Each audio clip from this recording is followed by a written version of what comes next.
আসসালামু আলাইকুম বন্ধুরা, অবশ্যই সবাই অনেক বেশি ভালো আছে, ভালো থাকবে, ভালো কিছু করবা, কারো ক্ষতি করার চেষ্টা করবে না।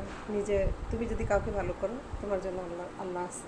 আমি এটা সবসময় বিশ্বাস করি এবং আমি নিজে প্রমাণ বন্ধুরা।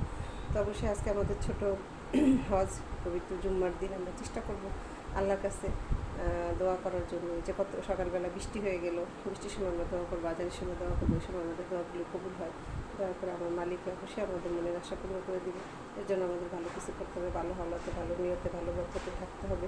আমার দ্বারা যেন কারো কোনো ক্ষতি না হয় সেই দিকে আমাদের খেয়াল রাখতে হবে। আমরা জিলবার হেফাজত করতে হবে। কাউকে কথা দেওয়ার আগে চিন্তা করবো আমি কথা রাখতে পারবো কিনা।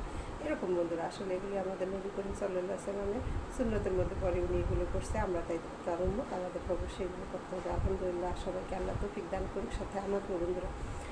তো দেখো, কালকে এমন একটা ঘটনা হলো বন্ধুরা যে সারা রাত আমার ঘুম আসতেছে না। এক হলো প্রিন্স বাসায় নাই, আরেক হচ্ছে এরকম একটা ঘটনা, অফিস থেকে নামতেছি 10 তলায়, মনে করো লিফট। এমনি বন্ধুরা আমি লিফটের অনেক ভয় পাই। দেখো, আল্লাহ মানুষের মাথায় কত বুদ্ধি দিচ্ছে, যেটা যে কাজে ভালো, কেউ ভালো ভালো কাজে ব্যবহার করে, কেউ খারাপ কাজে ব্যবহার করে। তো আমরা চেষ্টা করবো বন্ধুরা ভালো কাজে ব্যবহার করার জন্য, মাকলুতের উপকারের জন্য। আল্লাহ এটাই খুশি হয়। আলহামদুলিল্লাহ, তো আল্লাহকে খুশি করার জন্য অবশ্যই আমরা সব কিছু করবো। তো বন্ধুরা আমি উঠলাম, তো আমার সাথে আরেকটা লোক উঠলো, আমি উঠলাম 10 তলা থেকে, উনি উঠলো 9 তলা থেকে। এখন ওঠার সাথে সাথে আমি আবার একটা ব্যাগ রেখে চলে আসছি।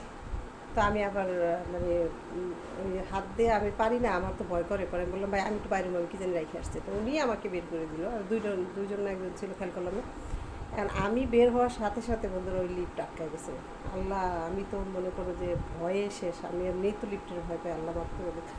এখন আমার যে এত টেনশন হইতেছে, বিশ্বাস করার মনে হয় যে ওইটার মধ্যে আমি ছিলাম। এখন আমি এরে ডাকতাছি, হ্যারে ডাকতাছি, দাঁড়ানোরা তো সব নিচে।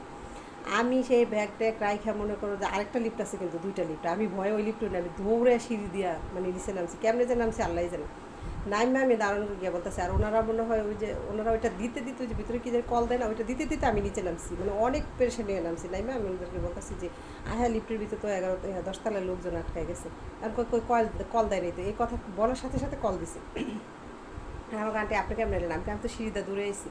পরে এরা গেছে, পরে আমি আবার এগুলো হলো 10 তলা তো উঠতে পারি না, এমনি আমার পায়ে ব্যথা, পায়ে ব্যথা যেমন তেমন আমার উঠতে কষ্ট, নামতে কষ্ট নেই।